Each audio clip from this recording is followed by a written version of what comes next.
interesting person that comes across my path. And I met you last year the first time, or we were just talking actually only through the internet, and because I met your husband. Yes. He is a special lawyer for patents, I think. Yeah, and it was an interesting topic because I was actually thinking of doing something with the patent, and later on you contacted me because you heard about my new clinic partner. You're living now in the same city as I used to live, which is the city of Bremen in Germany. Yeah? The northern of Bremen, yeah. Yeah, and so finally we met here, and you have also a story to tell, which is a medical story. First of all, Dr. Yvonne, and your family name is, I know you only as Yvonne, what's your family name? Niepelt, Niepelt, a very difficult name in Germany. Yeah, Niepelt. Niepelt is actually not so difficult, not so super difficult, but and very common actually in North Germany, isn't it? No, the name comes from Berlin. From Berlin? Yes, my husband was born in Berlin, and in Berlin there's a... You need to come a little bit closer to the microphone. Oh, that's great, thank you.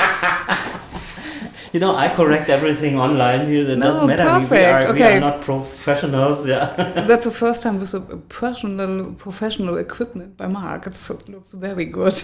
Yeah, but as you can see, you need to speak into the microphone or come closer to the microphone. Just like this. Yeah. I come closer to the microphone. But in Berlin, so many people have the name Niepelt, not in the northern of Germany. Yeah, Niepelt. Yeah. Okay.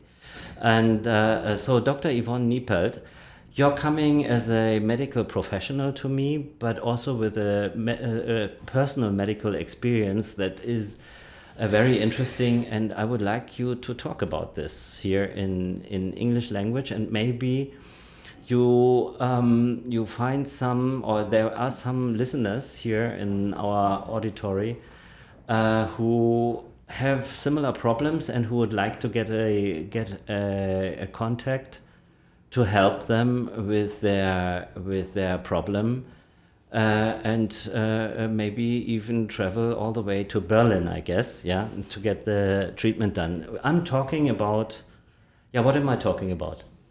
It's breast cancer, maybe sometimes it's breast cancer. Yeah. A few years ago, maybe in 1995, I began to study medicine in Berlin. Mm-hmm. And my study work was about breast cancer and to treat it. Yeah. And a few years ago, I know my doctor father, it's a professor from the Charité, mm-hmm. And now he's a clinical director and he's the highest position in Berlin. And last year, I have a palpation of my own breast, and I palpate. So you're basically, it was your topic already? No, my topic is emergency care. Yeah. And anesthesiology. So you're a layman when it comes to the breast, as every person, as every other person, as every normal patient is has as little knowledge about breasts and breast cancer as you had at that time. Yes. And last year, I go to the Charité in Berlin, and they said to me, "Oh, that's a very, very big tumor." And I'm scared about this.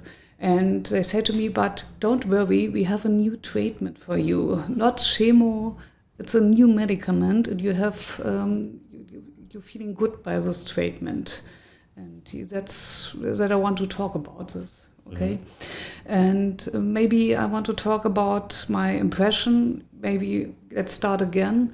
Last year I have palpated a tumor, and I go to the preventive care of medicine, but they don't see my tumor because it's a specialized tumor, not a solid tumor, because all of my breast. The name is, I don't know, it's too medical.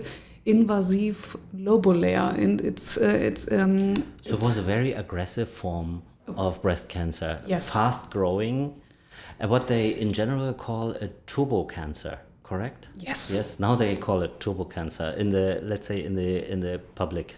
Yes, and he grows about hormones. We have estrogen and progesterone, and maybe I'm 52 years old, and this tumor grows about my factors for hormones, estrogen and progesterone. So the tumor that is growing is dwelling on your hormone levels, Yes, or on various hormones in your body, and using the signals from the hormones as a signal to grow.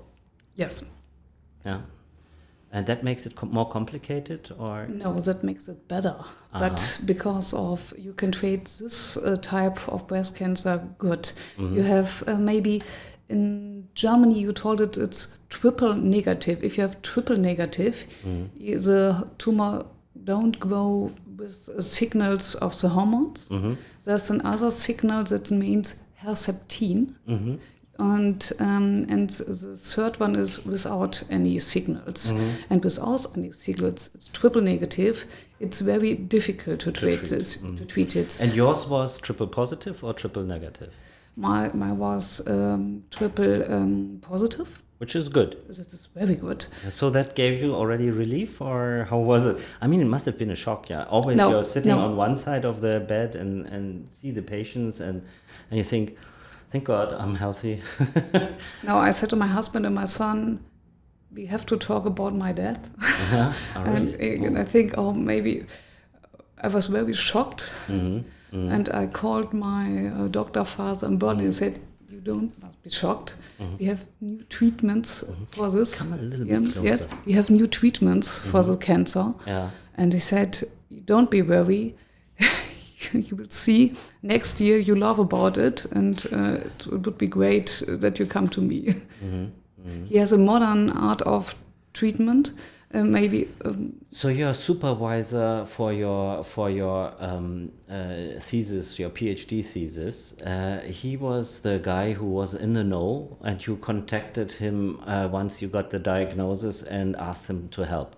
And he said, "Don't worry, we have a treatment." And who is that supervisor? What's his name? His name is Professor Blomer from the Charité. Professor Blomer. Blomer. And could he help you? Yes. Good. So he was. It was beneficial for you that you had this contact. And would it be difficult for any average person to get in contact with him, or were you let's say privileged to have the contact or get the better treatment because you knew him or anything like this? No. Everybody can contact him, but what I wanted to say, not so many doctors in Germany use this modern treatment. I don't know why, but the older treatment with chemo. Yeah. And about Professor Blomer, he's in the guidelines. He's the head of the guidelines, the head of a department in Berlin. The German guidelines. The German guidelines. Yeah. And maybe this treatment is founded in 2017. Okay, so here I need to say something. Guidelines, every country, and then also regions like Europe also, they have committees of the best or the most seasoned scientists who sit together, those who have the most publications or who are very, very important and often cited or have many citations with their publications, and who are really the names of the time. And they sit together every now and then and develop guidelines. So those are the ones who develop like a rule how all the others should go ahead when they face some problem. So what we do here, for example, we do treatment according to the local guidelines, but also we use German guidelines for chronic sinusitis, for example. But this guy, Professor Blomer, he is at the head of the committee that shaped the guidelines for breast cancer treatment in Germany. Yes. And so he's already a very well accoladed professional. And so he does a treatment which you call a modern treatment. Why is it called a modern treatment? Is the latest type of treatment? Is it with monoclonal antibodies or? No, that's monoclonal antikörpers we use for triple negative. Mm-hmm. But my cancer, we use an anti-hormonal therapy, letrozole, and a medicament who destroys the mitosis of the cancer cells. It named CDK4 hammer. What's the name in English for hammer? Inhibitor. So he used a drug called CDK4 inhibitor. Yeah? Perfect. And also is for mitosis. What you mean with mitosis is basically if it is a turbo cancer more than any other cancer, but cancer has the property of dividing very fast, and the cell division process is called mitosis, and that's why you mentioned this one is inhibiting the mitosis basically. Yes. And then also a hormonal or anti-hormonal treatment, because you were the triple positive person, or your cancer is a triple positive cancer. And with this treatment, he was successful? Yes. There was a measurement, it's now named KI67. This was a factor to measure the growing of the tumor. If it's more than 25%, it's not so good. It grows very fast. Maybe between 10 and 15%, it's okay. And under 5% is perfect. And for me, as we start the treatment, my KI67 was 30%, going very fast. And in December last year, it was 1%. The growth of the tumor stopped. That's amazing. Yeah. Amazing and successful. So you're healed? Yes. But you have to come for follow-up. Do you have any follow-up schedule and any follow-up treatment also? Every 3 months, I have to make an ultrasound and a palpation for my breast. Yeah. So can you do that by yourself at home, or so the palpation? No, I have to come to him and he makes the ultrasound. But no CT scans, no MRIs, nothing. Sure, one time scan in 1 year of my bones, and a CT for my thorax and my abdomen once in a week. Once a year. Yeah.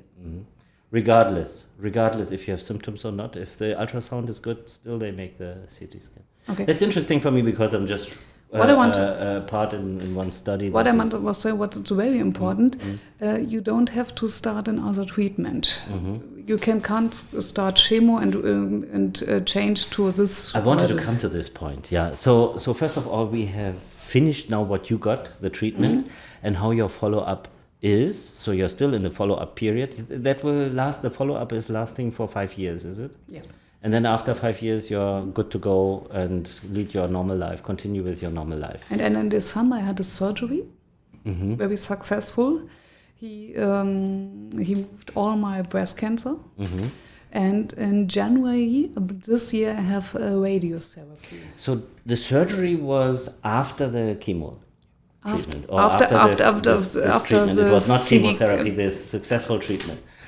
And then you had the surgery with a nice reconstruction of your breast. You are very satisfied. You're very happy about this. Yes. And so you don't have to suffer anything except that you went through a very stressful period. And that's it. Yes. That's very good. Very good. So it's a good news, yeah. And I'm very happy about this. Yeah, I believe you. I'm still alive, and if you don't mind, maybe you can't see that I have had breast cancer. No, I think. No, not at all. No, I would have never guessed that you went through this. And please tell me now. You wanted to bring up some messages also from Professor Blomer, yeah. That are very important for anyone who is thinking about undergoing the same therapy for their type of cancer or for their cancer. First of all, would you also recommend women who have a different phenotype or of their cancer like you to contact the same place, or is he only specialized on this kind of treatment with triple? No, he's specialized of modern therapy. And if you have triple negatives, maybe this is a new treatment. It sounds like antikörper drug conjugates. You have an antibody, and you couple this antibody with a chemo, and it's very very precise chemotherapy. Yeah, so the chemotherapy goes only where the antibody recognizes the tumor. The target is only the tumor cells and not all other cells from the body. Yeah, so you don't have too many side effects. Yeah, good. That's good. So, and what was the message that you wanted to bring across? My message is please hear about the new therapies. Go to many opinions from the doctors and it's very important to have first the new modern treatment and nothing treatment before that. That's my message, and it's very helpful to get to hear what the doctors tell you about the therapy. But if you get the diagnosis of a cancer, you feel a little bit. I'm pretty sure you feel a little bit panicked. Yeah, you get some kind of panic state, and you want to do something as soon as possible. Yeah, you want to get it off your shoulders. You don't want to spend too much time researching where to go. There may be another professor in Mayo Clinic in the United States or somewhere else, or in Thailand, or another treatment in China maybe or so, that even supersedes the treatment that you just suggested. And how can I find it out? And what would be your approach in order to do the right thing? Breathe deeply. Not be scared about this, because 85 or 95% of the women with breast cancer live after 5 years from breast cancer. Check the internet. How many percent? 85, 95%. So actually breast cancer is only very bad for 15%. 5 to 15%. That's not so much. Yeah. It's better. It's a breast. The breast cancer is the best cancer that you can have. I want to tell you. All right. Mm-hmm. Maybe glioblastoma in your brain or something. You died after 2 years or 3 years, and breast cancer is very good for treatment. And what I want to say: look at the internet. Look what's the modern therapy. Look at the guidelines, what is specially for you, and look what's the modern therapy for your type of breast cancer. But there are lots of good modern therapies, because you just brought it up with glioblastoma. Actually, my brother-in-law, he has a glioblastoma, and he's surviving now more than 7 years, and again has had a big, it came back big. Initially, he had already spleen metastases and came back now after 7 years. And again, he took the same therapy again. And again, it's vanishing. It's really amazing. Yeah. So there are therapies out there which are really effective. But this one is done in Moscow. So he is not here in the Western world. But this is very, very good. I could see the results. Sounds great, amazing. Yeah. So there are ways to treat the cancer. So this is a positive ending for our talk today. So I'm glad you brought up your mission. And shall we make a link under what would you suggest? Maybe a link to you for anybody who is interested to find out more, or just suggest what we... I think that's the best way, and I can contact him. Because he's so busy, and he flies all over the world to modern therapy, and it's better. Yvonne, you're also a video blogger. Yeah, you have a video blog about cancer and about breast cancer mainly. I think about breast cancer. Yes, the name is in German. Mit Wissen siegen. If you know what's the name in English, mit Wissen siegen. Can you help me? To win through knowledge. Yeah.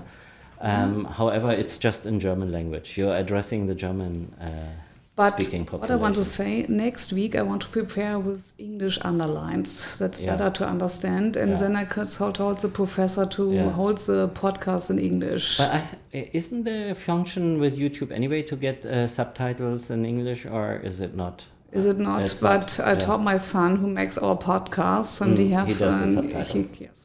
All right. Good. Great. Thank you very much, Yvonne. It was very nice talking with you, and I hope we could help some of our listeners a little bit further if they have a similar problem to deal with. Thank you, Marc. Have a good day. Bye.